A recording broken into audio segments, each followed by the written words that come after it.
Kemarin kita udah bahas flagship Samsung di tahun 2019. Gimana kalau kita mundur 2 tahun ke belakang, yaitu tahun 2017? Apakah masih layak?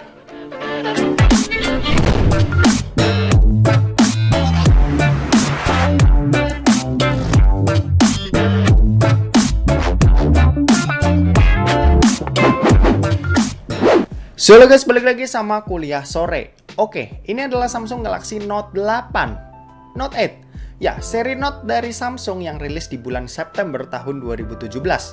Kalau dari video ini dibuat, berarti ya umurnya udah sekitar 4 tahun lebih lah ya, hampir 5 tahun. Dan melihat dari harganya yang udah tergolong murah ini, apakah Samsung Galaxy Note 8 ini masih layak buat dibeli? Oke, buat harganya sendiri ini aku dapat dengan harga Rp2.990.000 buat unit Inter kayak yang aku pegang ini. Kalau buat unit Sen atau versi resminya yang masuk ke Indonesia ini harganya sekitar 4,4 juta buat harga secondnya. Ya beda lumayan jauh, sekitar 1,5 jutaan. Dan yang perlu diingat ini adalah unit second semua. Jadinya kalau misal ada kerusakan yang mengharuskan ke servis, ya bakal sama-sama bayar tentunya.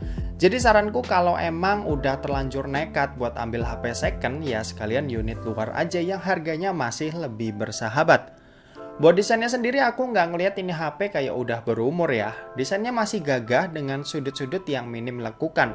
Untuk materialnya ini berbahan kaca Gorilla Glass 5 dengan frame kamera yang jadi satu dengan fingerprint memanjang ke samping. Untuk kecepatan baca sensor fingerprintnya ini menurutku udah tergolong lambat ya. Ditambah posisinya yang juga susah buat dijangkau, jadinya bikin agak males buat pakainya. Di sisi atas smartphone ini terdapat lubang mic dan SIM tray slot yang jenisnya ini single slim plus ada slot microSD tambahan. Di sisi kanan ini ada tombol power, di sisi kiri ada tombol volume dan tombol Bixby, lalu di bagian bawahnya ini ada lubang jack audio 3,5 mm, lubang charging USB-C, lubang mic, lubang speaker, dan yang paling kanan ini ada S Pen yang jelas bakal jadi fitur spesial di smartphone ini. Buat orang yang pengen lebih produktif, tentunya smartphone yang include stylus kayak Samsung Galaxy Note 8 ini bakalan sangat membantu. Atau mungkin kalian adalah orang yang kreatif, yang jiwa desainnya ini kuat banget. Galaxy Note 8 ini untuk kebutuhan mobile bisa banget nih jadi andalan kalian. Untuk di sektor layar, Samsung Galaxy Note 8 ini dibekali dengan layar berpanel AMOLED. Resolusinya ini 2K atau WQHD+, dan luas layarnya ini ada di 6,3 inci. Buat kebutuhan nonton film, kualitas layarnya ini masih oke banget. Resolusi tinggi yang dikasih Samsung ke smartphone ini di tahun 2017 ternyata masih berguna banget nih buat tahun 2022 ini. Gambarnya jelas masih enak buat dilihat ya. Detail dan warnanya ini khas Super AMOLED banget yang juga udah enak banget buat kita nikmatin. Paling yang jadi kekurangan tentunya belum adanya refresh rate tinggi ya di smartphone ini. Karena ya kita tahu HP yang punya refresh rate tinggi itu mulai muncul di tahun 2019-an dan mulai rame ini di tahun 2021 kemarin. Tapi yang udah biasa sama layar 60Hz ini nggak bakal ngerasa ada masalah ya sama nih HP. Karena pada dasarnya 60Hz itu adalah refresh rate standar sebuah smartphone.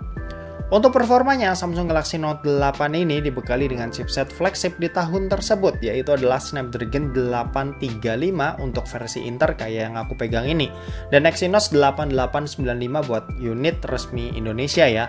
Buat yang versi Snapdragon ini tentunya punya performa yang sedikit lebih baik ya ketimbang yang versi Exynos. Udah banyak yang buktiin lah. Di tahun 2022 ini Snapdragon 835 tentunya udah nggak segarang dulu. Buat kebutuhan ringan ya masih oke lah. Masih lancar banget nih buat kebutuhan santai orang pada umumnya. Sementara itu kalau buat kebutuhan yang lebih berat lagi kayak misal main game, ini udah nggak semua game bisa disikat nih di sini. Paling beberapa aja kayak misal game Mobile Legends yang bisa pakai settingan ultra dengan high frame rate mode on, serta game PUBG Mobile yang bisa pakai settingan smooth extreme dan HDR ultra.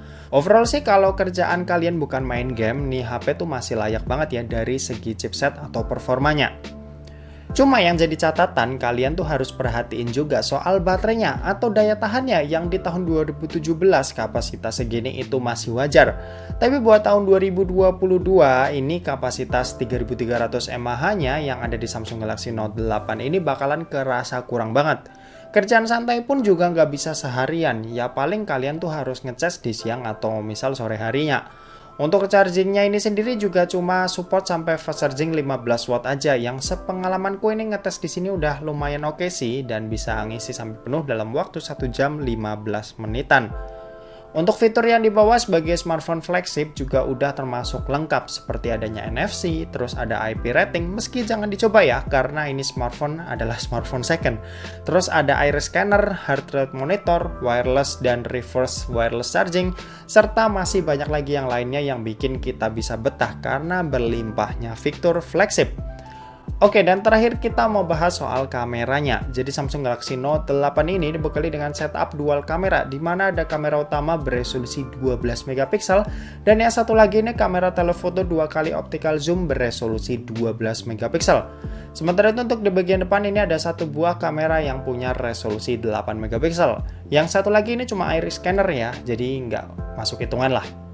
Buat hasilnya udah nggak keren lagi nih. Ya, HP mid-range zaman sekarang masih banyak sih yang lebih bagus. Cuma kalau ingat-ingat harganya lagi yang sekarang cuma 2,9 jutaan, ini masih oke lah buat ngajar smartphone-smartphone di harga setara.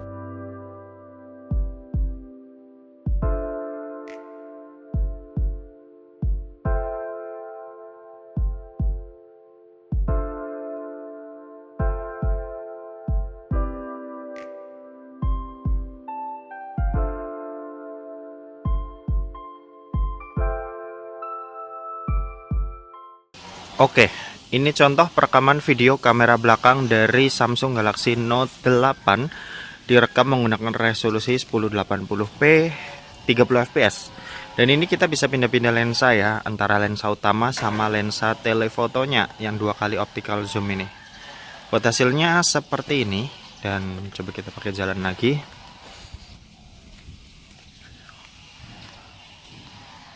Oke, untuk kualitasnya kalian bisa menilai dari kestabilannya, terus detail gambarnya, suara yang ditangkap juga oke atau enggak menurut kalian.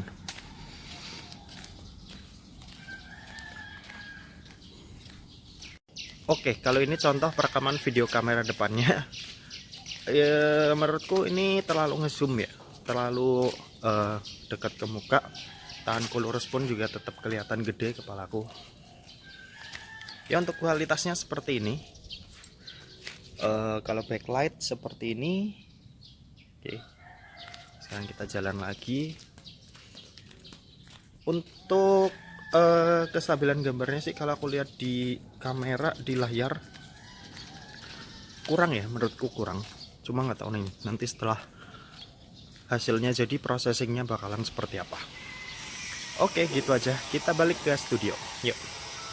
Kesimpulannya tentu aja smartphone ini bisa aku rekomendasiin buat orang-orang yang butuh smartphone murah di bawah 3 juta dengan fitur lengkap. Plus ada S Pen-nya yang bisa jadi nilai lebih buat smartphone ini. Tapi ingat, smartphone second tentunya ada aja ya resikonya, jadi siap-siap aja lah sama itu. Dan oke, mungkin segitu aja buat video kali ini. Terima kasih buat yang udah nonton video ini. Jangan lupa buat like, komen, dan share juga ke teman-teman kalian, supaya teman-teman kalian mendapatkan informasi yang bermanfaat dari kuliah sore. Oke, terima kasih buat yang udah nonton video ini sampai habis, dan sampai jumpa di kuliah selanjutnya. Bye-bye.